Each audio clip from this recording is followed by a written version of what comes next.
नमस्कार मित्रों, एक बार पुनः मैं आप सभी का अपने YouTube चैनल पर स्वागत करता हूं। इस वीडियो में मैंने 20 प्रश्नों को लिया हुआ है। ठीक है, शुरू करते हैं।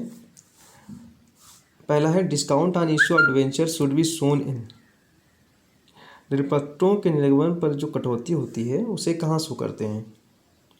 पहला ऑप्शन है asset side of the balance sheet, liability side of the balance sheet, debit side of the balance sheet, credit side of profit and loss account. तो इसका सही आंसर है asset side of the balance sheet, आर्थिक चिट्ठे के संपत्ति पक्ष में। ठीक है, अगला प्रश्न है, विच of the following items is not taken into account while computing current ratio.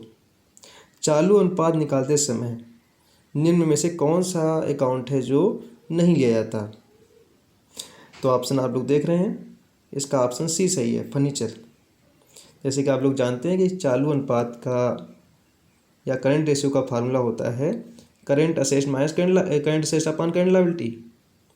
तो सन्डी क्रेडिटर भी करंट लायबिलिटी है, सन्डी डेब्टर करंट असेट है, बैंक ओवरड्राफ्ट करंट लायबिलिटी है, लेकिन जो फर्नीचर है वो फिक्स असेट्स में आता है, स्थायी संपत्ति में आता है।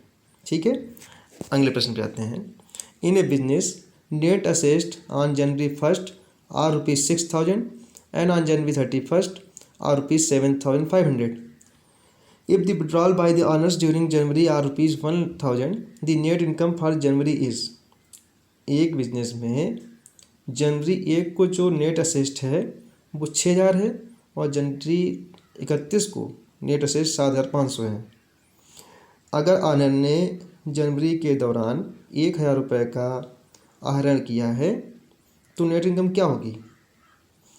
तो इसको निकालने के लिए हम अगर क्लोजिंग नेट असेट्स लेते हैं 7,500, उसमें 1,000 रुपये जो ड्राइंग का वो ऐड करना है और ओपनिंग जो हमारी नेट असेट्स वो माइनस करना है। तो इस तरह से हमारे 2,500 रुपये आ जाएगा इसमें। इसका ऑप्शन बी सही होगा। ठीक है, अगला है, when shares are forfeited capital account is debited to by. जब अंशों का हरण होता है तो कैपिटल अकाउंट को डेबिट करते हैं किससे? Paid up amount of share, nominal value of shares, called up amount of shares या फॉरफिटेड अमाउंट ऑफ शेयर्स। ठीक है, जो अंशों का हरण करते समय जो इसकी कॉल्ड अप अमाउंट होती है, मांगी गई राशि होती है से अंशों की, उससे अंश पूंजी खाते को डेबिट करते हैं। ठीक है, अंश पूंजी खाते को उससे डेबिट करते हैं। अगला है, a company can purchase its own. एक कंपनी अपने स्वयं के पर क्या चीज़ क्रय कर सकती है? तो equity shares, preference shares, debenture, all of these. तो इसमें ऑप्शन सी सही है, डिवेंचर्स। ऋणपत्रों को एक कंपनी अपने स्वयं के ऋणपत्रों को भी क्रय कर सकती है। ठीक है, सी सही है इसका ऑप्शन। अगला प्रश्न है, the minimum amount that should be called by a company with application for its share in the following % of face value। एक कंपनी अपने अंशों के निगमन के समय आवेदन पे मिनिमम कितना अमाउंट मांग सकती है? तो इसका ऑप्शन सी सही है, ऑप्शन बी सही है, 5%। ठीक है, एक कंपनी को अपने अंशों के आवेदन पर कम से कम 5% की अमाउंट मांगनी चाहिए। ठीक है, जो भी अंशों का फेस वैल्यू है उसकी 5%। अगला है, after issue of forfeit shares the balance of share forfeit account will be transfer to. अंशों के निर्गमन के बाद अंश हरण खाते की बाकी को कहाँ ट्रांसफ़र करते हैं? तो इसका ऑप्शन बी सही है, कैपिटल रिजर्व अकाउंट, पूंजी संचय खाता। ठीक है, इसका ऑप्शन बी सही है। अगला है, for non profit organisations net income is ascertain bye preparing. जो गैर व्यापारिक संस्थाएं हैं इनकी नेट इनकम कैसे निकाली जाती है? तो इसका ऑप्शन डी सही है, इनकम एंड एक्सपेंडिचर अकाउंट, आय व्यय खाता। ठीक है, आय व्यय खाता बना के इनकी नेट इनकम निकाली जाती है। अगला है, the basic purpose of funds flow statement is to indicate the following. जो कोष प्रवाह विवरण है इसको बनाने का जो बेसिक पर्पज होता है वो क्या होता है? इसका ऑप्शन डी सही है, इंक्रीज और डिक्रीज इन वर्किंग कैपिटल। कार्यशील पूंजी में कमी या वृद्धि को निकालना। ये बेसिक पर्पज होता है फंड फ्लो स्टेटमेंट का, कोष प्रवाह विवरण का। अगला है accounting rules procedures and method should be observe iliac and not be change from year two year. जो अकाउंटिंग रूल्स हैं, प्रोसीजर्स हैं, मेथड्स हैं, उनको एक समान रहना चाहिए, ईयर टू ईयर उनको नहीं बदलना चाहिए। This is called accounting convention of. ये अकाउंटिंग की कौन सी प्रथा है? कंसिस्टेंसी। ठीक है, इसका ऑप्शन ए सही है। कंसिस्टेंसी, एक रूपता की जो प्रथा है उसके अकॉर्डिंग। ठीक है, अगले प्रश्न पे आते हैं। The liability of a partner in respect of the firm's डेब्ट is limited up to the amount of. एक पार्टनर की लायबिलिटी अपने फर्म को डेब्ट के लिए, फर्म के ऋणों को लेके कितनी होती है? तो इसका ऑप्शन डी सही है। His share of capital and private property, उसके हिस्से की पूंजी और उसकी व्यक्तिगत संपत्तियों की राशि तक। ठीक है, अगले प्रश्न पे आते हैं। The rate of commission payable on the issue of share should not be more than the following. अंशों के निर्गमन पर जो कमीशन की दर है वो इससे अधिक नहीं होनी चाहिए। किससे अधिक? Option D 5%। ठीक है, अंशों के निर्गमन पे जो कमीशन की दर है वो 5% से ज़्यादा नहीं होनी चाहिए। और अगर यहीं बात करते हैं ऋणपत्रों के निर्गमन पर तो वो 2.5% है।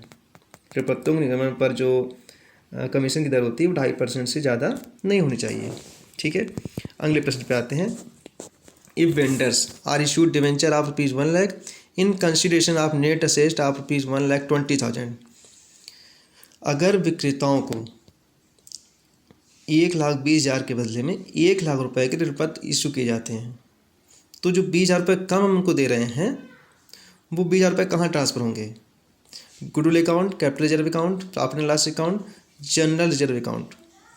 तो इसका ऑप्शन डी सही है, जनरल रिजर्व अकाउंट, सामान्य संचय खाता। जब हम ज़्यादा अमाउंट पे करते हैं तो गुडविल अकाउंट को डेबिट करते हैं, और जब हम कम अमाउंट पेड करते हैं तो जितना कम अमाउंट पे करते हैं उसको हम डालते हैं सामान्य संचय खाते में। ठीक है, अगला है। If sales are ₹14,900, gross profit ₹3,300, net loss ₹500, the operating expenses will be. देखिए, अगर विक्रय 14,900 है, सकल लाभ 3,300 है, नेट लॉस जो सकल हानि है, शुद्ध हानि है वो 500 रुपये है, तो ऑपरेटिंग एक्सपेंस कितने होंगे? तो देखिए, ग्रॉस प्रॉफिट में नेट लॉस को ऐड कर दीजिए 3,800। इसका ऑप्शन बी सही होगा, 3,800। अगला है unrecorded liability when paid by a firm on its dissolution is debited to. जो अनरिकॉर्डेड लायबिलिटी होती है फर्म के डिसॉल्यूशन के समय में, उसे कहाँ डेबिट किया जाता है? इसका ऑप्शन सी सही है, रियलाइजेशन अकाउंट, वसूली खाते के डेबिट साइड में। ठीक है, अगले प्रश्न में आते हैं। The profit sharing ratio of A, B and C who are partners in a firm is 4:3:2 after D is entered their sacrificing ratio will be।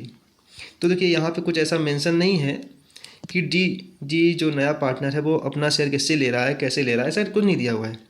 और जब ऐसी कोई इन्फॉर्मेशन नहीं होती है तो जो इनका ओल्ड रेशियो होता है वही उनका सैक्रिफाइसिंग रेशियो निकलता है। तो इनका यहाँ पे ऑप्शन बी 4:3:2 जो सही हो जाएगा, ऑप्शन बी नंबर। ठीक है, अगले प्रश्न पर आते हैं। A company pays to its sundry creditors a sum of ₹10,000 this transaction will. एक कंपनी अपने लेनदारों का 10,000 रुपये पेमेंट करती है। इस लेन देन से क्या होगा? Decrease working capital by ₹10,000, increase working capital by ₹10,000, decrease working capital by ₹20,000, neither increase नार डिक्रीज वर्किंग कैपिटल।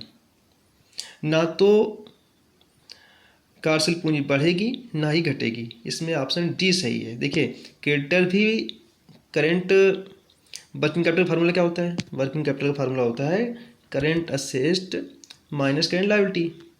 तो एक करेंट असेस्ट कम हुआ, एक करेंट लायबिलिटी कम हो गया सेम अमाउंट से, तो यहाँ पे ना तो वर्किंग कैपिटल कम होगी ना ज़्यादा होगी। ठीक है, इसमें ऑप्शन डी सही हो जाएगा। अगला है a company can not issue, ये कंपनी इशू नहीं कर सकती redeemable equity shares, redeemable preference shares, redeemable debentures, fully convertible debenture.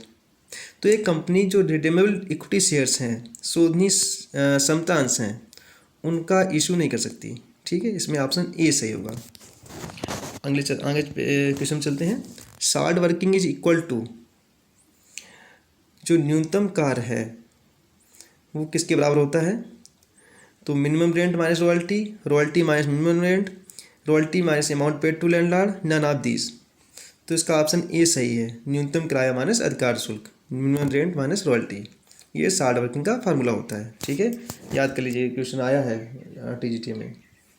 When a company is not earning profit then which of the following security proves a burden on the finance of the company.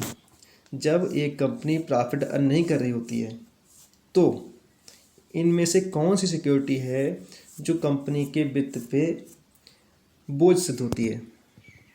तो इसमें option D debenture सही है ना, क्योंकि debenture पर जो interest होता है उसका पेमेंट कंपनी को करना ही रहता है, कंपनी को प्रॉफिट हो या लॉस हो। ठीक है, तो यहाँ पे ऑप्शन डी डिवेंचर सही हो जाएगा। ठीक है, मिलते हैं अगले वीडियो पे।